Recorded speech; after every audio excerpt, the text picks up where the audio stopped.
Olá pessoal, tudo bem? O meu nome é Jaqueline e eu sou a professora que irá acompanhar vocês nas aulas de restauração. Na nossa nona aula, iniciaremos o módulo 3 de madeiras e mobiliários.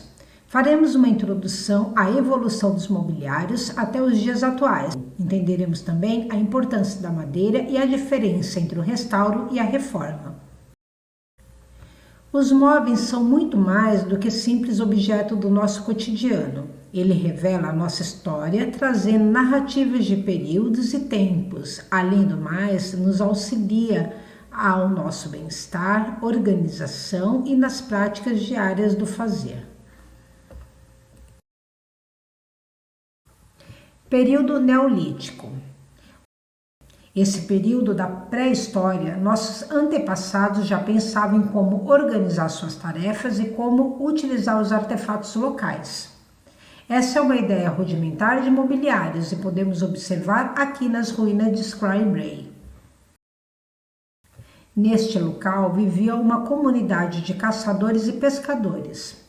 As ruínas nos dão uma ideia de como os antigos habitantes começavam a estruturar as suas casas, utilizando placas de pedras como prateleiras e pedras empilhadas para criar a mobília. Egito, conhecido como Império Novo, entre os anos de 1450 a.C., a primeira sociedade a utilizar móveis.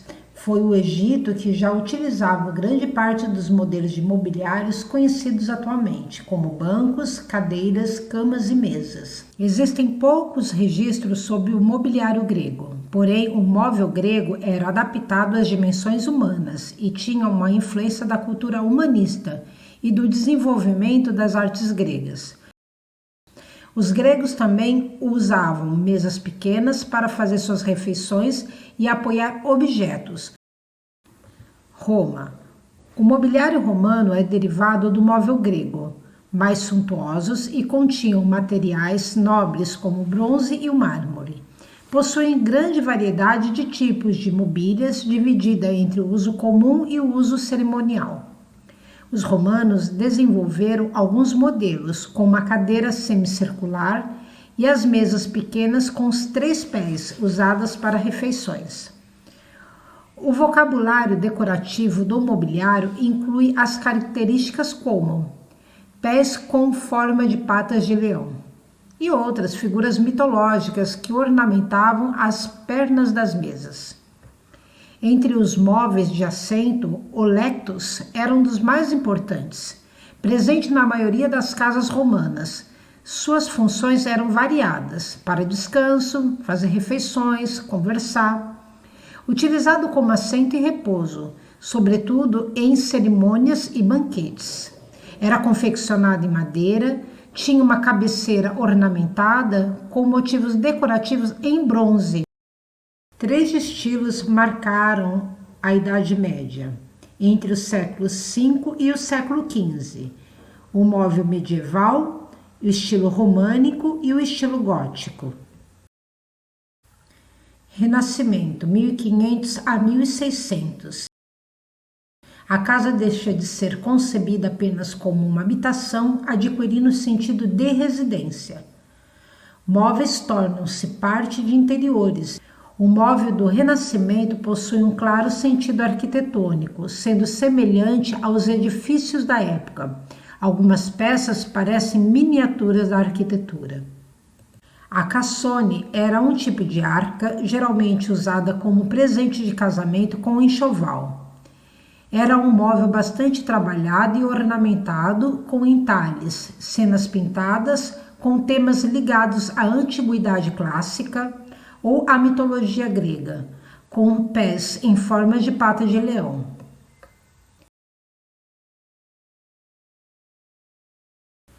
Barroco. De um lado, o luxo dos embutidos e dos dourados, e do outro, a austeridade das peças de interiores e da decoração, que lembram ainda o período medieval. Um modelo bastante familiar surgiu nessa época: o sofá. Rococó. O estilo Luís XV, como também é conhecido, foi responsável por uma transformação no mobiliário. O rococó correspondia aos padrões da etiqueta e do comportamento da corte. Uma das técnicas decorativas muito adotada durante o período do rococó foi a machetaria, presente em grande parte dos móveis. Demonstrava a habilidade e o conhecimento dos artesãos e o valor do mobiliário daquela época. Estilo Luís XVI. Surgiu na França. Aqui o estilo rococó perde a força. Luís XVI traz no seu mobiliário vários elementos opostos, criando assim uma estética muito própria. Porém, mantém na tipologia a mesma variedade de peças do período anterior. Neoclassicismo, período de 1800 a 1900. Foi uma influência cultural onde buscava uma revalorização dos princípios da arte clássica como fonte de inspiração. No mobiliário havia influências pela arte grega, romana, renascentista e barroca. Eram chamados neoclássico, neobarroco, neorrococó. Nesse período surgiram outros vários estilos. Ecletismo fazia referência de vários estilos e forma. Estilo regência marca uma transição ao estilo do mobiliário. Vitoriano. Os móveis eram pesados e imponentes, feitos de madeira escura como jacarandá e embuia. Também usavam entalhes como madrepérolas, arabescos, estofamentos e estampas. Os encostos eram pregados e as pernas com curvas. Arts and Crafts. O movimento Artes e Ofícios nasceu na Inglaterra, no final do século XIX, com uma proposta reformista para o design. O movimento contava com designers e arquitetos preocupados com o efeito da produção industrial em crescimento e produtos de baixa qualidade, além de muitos ornamentos. A Revolução Industrial constituiu em um conjunto de mudanças tecnológicas com profundo impacto no processo produtivo em nível econômico e social. A forma que se produzia antes da Revolução Industrial foi totalmente modificada com a popularização de máquinas e de produção em maior escala. Essas mudanças criaram novas tendências e estilos a verem a seguir. O estilo Art Nouveau surgiu na Europa entre 1900 e 1910. A Art Nouveau não pretendia revalorizar estilos passados, e sim criar algo realmente novo que traduzisse o clima da época.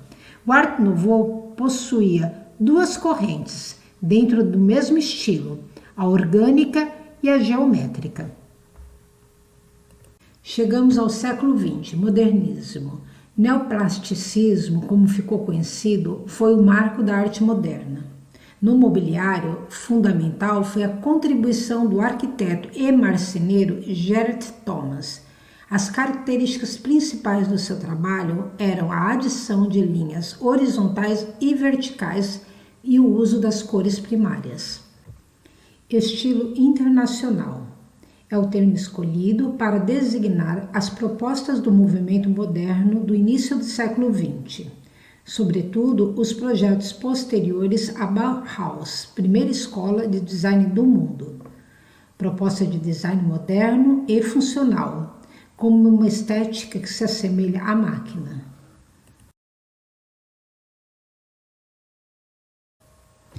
Art Deco, 1925 a 1939. O estilo Art Deco caracterizava-se por formas geométricas e linhas retas, solidez, volume e planos sobrepostos. Os materiais utilizados eram luxuosos, como mármore, bronze, madrepérolas e peles de animal e madeira. Design orgânico. Tentativa de humanizar o estilo modernista. Branco e preto, o design nacional. Foi um movimento que reuniu, no ano de 1952, um grupo de arquitetos que encontravam dificuldade para encontrar um mobiliário adequado aos seus projetos. Os materiais usados eram jacarandá da Bahia, caviúva, pau-marfim, associado ao mármore. Exploravam também desenhos e tecidos. As peças eram executadas artesanalmente e em pequena quantidade, com excelente acabamento. As mobílias constituíam por anos o padrão das casas modernas de São Paulo. Design pós-moderno. O radical design italiano surgiu em meados de 1960, com uma crítica ao bom design. A estética universal do modernismo foi rejeitada. Em seu lugar, a utilização dos símbolos criou uma linguagem feita de códigos, metáforas e várias referências. Pop design, nova linguagem e estética em direção oposta ao modernismo e à racionalidade do estilo internacional. Apropriou-se das imagens e ícones e símbolos da época, assim como criou um repertório a partir da arte ingênua e popular, encontrada nas feiras e nos parques de diversão. Estilo contemporâneo. É herdeiro de vários estilos e faz hoje o uso de uma variedade de materiais para a criação de novos mobiliários. É comum o uso de plásticos, madeiras naturais e sintéticas, cimento, metal, aço, vidro e formas geométricas. Qual a diferença entre restauro e reforma? Vale a pena lembrar o que é restauração. Restaurar se refere à ação de consertar ou reparar algo que ficou desgastado com o tempo. Para os móveis, esse processo é aplicado para que volte aos seus aspectos originais. A restauração é muito usada em móveis antigos, com estilo de época ou que tem alguma importância de cunho histórico. A restauração tem o compromisso de manter a originalidade, certo? Ela realiza alterações mínimas apenas quando necessário, enquanto a reforma dá a liberdade de fazer qualquer mudança. Na reforma, o resultado pode ser algo totalmente original.